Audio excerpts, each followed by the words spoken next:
नमस्कार। आज तीसरे अध्याय का 41वां श्लोक लेंगे।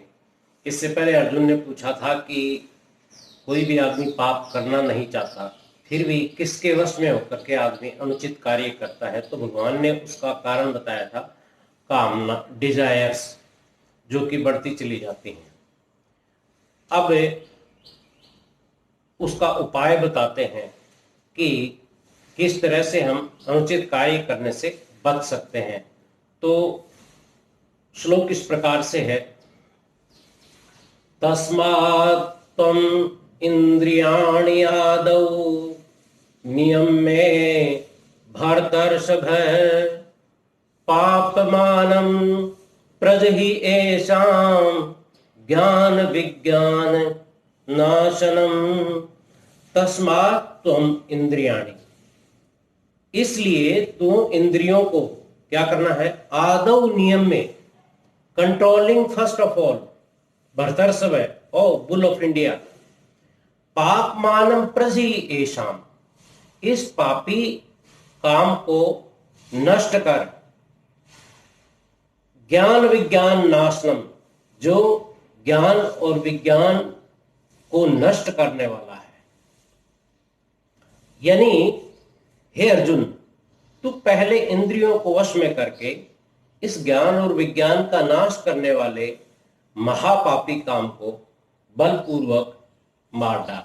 First discipline the senses, then destroy the Dzire.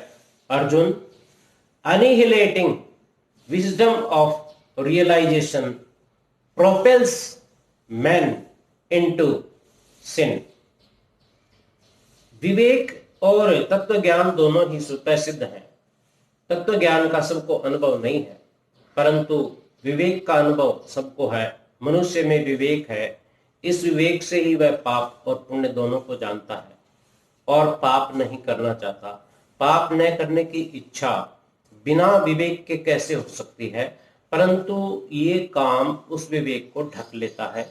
विवेक जागृत रहे तो मनुष्य भविष्य पर दृष्टि रखकर कार्य करता है, परंतु कामना के कारण विवेक ढक जाने से दृष्टि दूर तक नहीं जाती। काम ज्ञान और विज्ञान का नाश नहीं करता, बल्कि दोनों को ढक लेता है। ढक लेने को ही यहाँ नाश करना कहा गया है, क्योंकि ज्ञान विज्ञान का कभी नाश हो नहीं सकता है।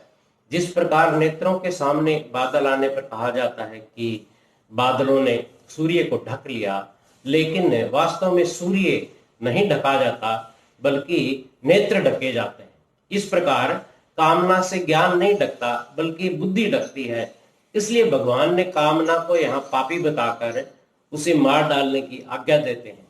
गृहस्थी छोड़कर साधु बन जाए और जंगल में चले जाए, ऐसा विचार करके मनुष्य कार्य को छोड़ना चाहता है, कामना को फिर भी नहीं छोड़ना चाहता।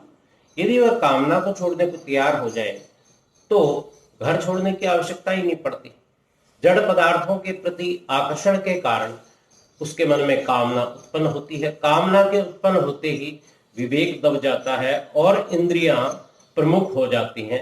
इसलिए मनुष्य इंद्रिय जन्य सुख के लिए पदार्थों की कामना करने लगता है, पदार्थों के लिए फिर रुपयों की कामना करने लगता है। रुपयों की कामना से भी हटकर उसकी दृष्टि उनके संग्रह पर चली जाती है। फिर वह गिनती बढ़ाने में ही लगा रहता है और गिनती बढ़ाने के लिए वह धीरे धीरे झूठ, कपट, चोरी आदि पाप कर्म साथ में करने लग जाता है। और गिनती बढ़ने के साथ साथ उसमें अभिमान भी आ जाता है। इस प्रकार उसके पास एक आसुरी संपत्ति एकत्र हो जाती है। इसलिए भगवान यहाँ पर अधिक संग्रह करने की कामना को ही नष्ट करने पर बल देते हैं। आज बस इतना ही। मुझे सुनने के लिए आपका बहुत बहुत धन्यवाद।